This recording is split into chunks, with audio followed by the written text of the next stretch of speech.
Kaka tuo mar kansa dhi nyime kod medruok e pacho ka sekta mar thieth e mbalariany ma Kisii, sirkand kaunti ma Kisii kanyakla kod mbalariany ma Manchester e piny Ingresa oketo huyanga okenge mag puonjo oganda yore rakruok kod tuo no. E romo margi e mbalariany ma Kisii, jolony e sekta mar thieth ojiwo oganda mondo otim nonro ma saa ka saa mar bedo akicha kod tuo no, ni mar yango tuo no bang'e e del ni kod midhiero mathoth. Bende jolony onyiso luoro margi ka giwacho ni nyithindo bende koro sani inyuolo kod tuo no, ka koro gidwaro nonro matut mondo otim e yore kedo kod tuo mar kansa.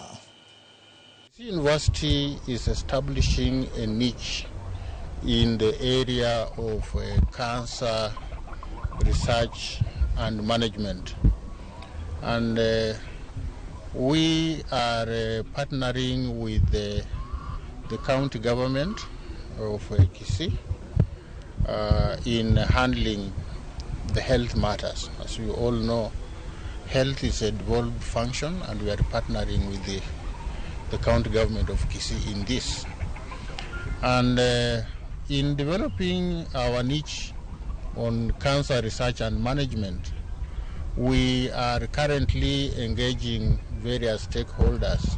Currently, Kisii Teaching and Referral Hospital, in conjunction with Kisii County, has partnered with the University of Manchester, and we are now establishing a cancer registry to be able to collect this data.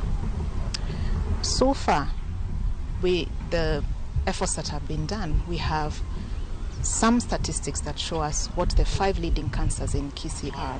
First on the list is breast cancer, closely followed by cervical cancer.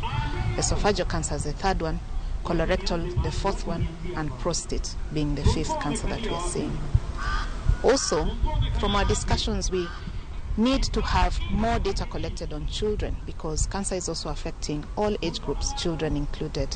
It was our opinion during this session that we could pool our energies, of course with the guidance of institutions such as Kisii University, to then generate information that we can be able to use to customize our treatments to local settings. In Kenya or even in the world, in fact we have got now non-communicable diseases have overtaken communicable diseases in causing death, and non-communicable means cancer, heart disease and hypertension.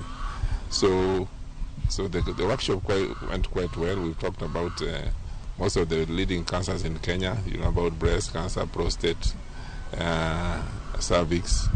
So we talked about prevention, treatment, research, and we actually got the workshop very well, and we think it will be an annual, or if not a biannual event.